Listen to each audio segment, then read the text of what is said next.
Darren, what stands out to you the most about this past weekend? Well, I don't know how you. Number one, you said that so well. I'm going to applaud how well you said that. I mean, is that?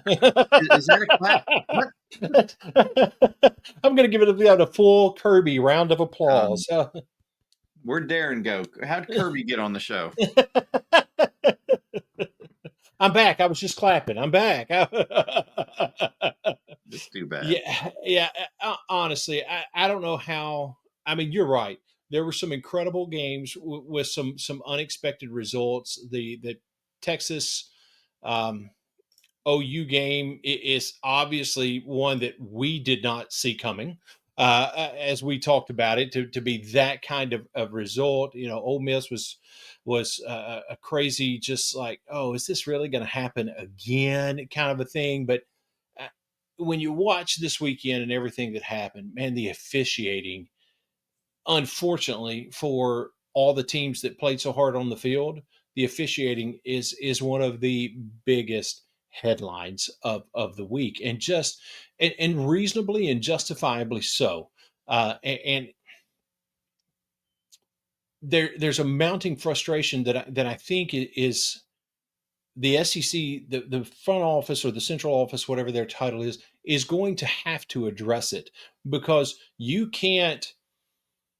The missed calls are one thing, but when the things that happened this weekend start to happen and become more regular, this is an enormous issue, and there's entirely too much that goes into. I mean, you're not just affecting playoff. You're not just affecting school, what kind of revenue they get from TV deals. You're affecting NIL deals and what, how a player's contract looks like off the field. There are so many things that are being affected. And no matter what steps are taken, there's still going to be issues, because the referees at the end of the day are human, and everybody's going to miss something sometime. I get that. Nobody is calling for perfection, but where we are right now is so far from perfection that it's just not an acceptable standard. And the one that really, and there were so many, unfortunately, this weekend.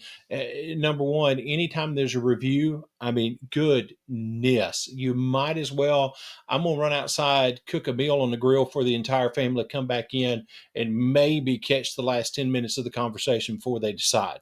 I still have plenty of time. The reviews are just absolutely ridiculous, with zero transparency. Got to give it to the ACC for willing to be being willing to have that transparency. So that's ridiculous. But in the LSU South Carolina game, when that official stood in front of the punter to say there's been a substitution, you can't start the play, and then put his arms down and step back behind the punter, and then called threw the flag for the, was, I guess, a legal substitution or whatever it was, once the play began, was just annoyingly ridiculous. Now, I was not as annoyed as Shane Beamer. Have mercy! I don't think I've ever seen that face on an adult human. So, yeah, wasn't Oh, that I annoyed? saw it last year when they played LSU in Columbia. Oh, that's right. He had pretty much the same face, didn't he? Mhm. But I wish somebody could ask that official, that referee, the question. So, what were you doing there? What was supposed to happen? What was your expectation of that player? Was he supposed to hear you from behind him with 102,000, screaming Cajuns? He's all of a sudden supposed to pick your voice out. You can go now. What was your expectation? Completely and totally ridiculous. And unfortunately, that might not even be the most egregious example this weekend, but it really, really, really stood out to me. It's a shame, with all the football that was played, that is the reaction, that is the headline.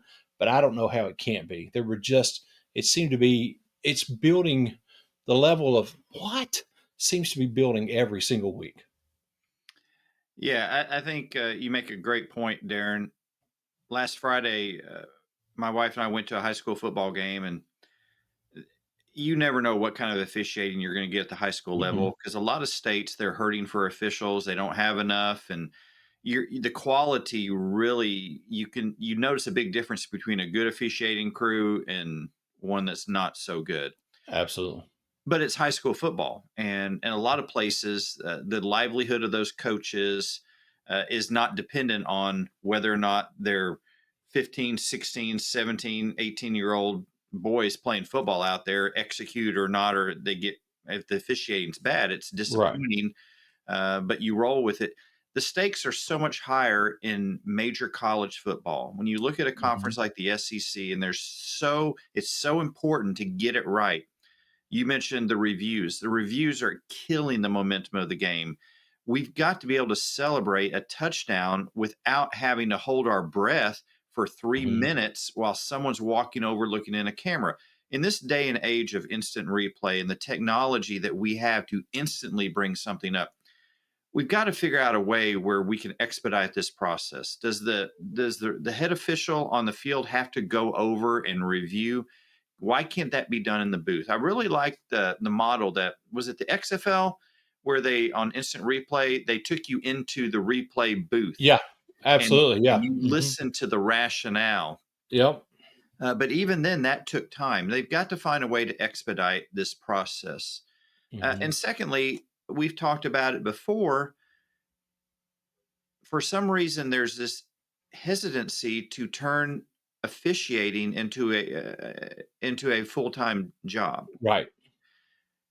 With so much money riding in major division one college football, there is revenue to make officials full-time positions where Absolutely. that's all they do to enhance your training, your development of officials. uh, I think we really need to look at that because you brought out the that huge mistake, and we know mistakes are going to happen. You look at with the Kirby Smart, you alluded to that earlier with the clapping or the timeout, Mhm. whatever it was, and there's more that uh, we can mention. Of course, the human element in officiating, there's always going to be mistakes. Uh, but there's there are ways to improve the way that it's done, and to simply say, well, this is just the way it is, that's not acceptable. Absolutely. We've got to constantly be looking at ways to improve. And I have a lot of faith in Commissioner Greg Sankey. I think he cares about the integrity of the officiating. He cares about this conference, and I have no doubt that those conversations are taking place.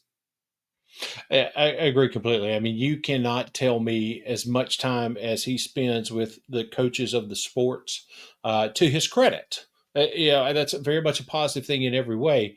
Uh, you know that he is just being pinged constantly right now by football coaches because what you alluded to and the point I made as well. The thing that seems to be going on right now is just the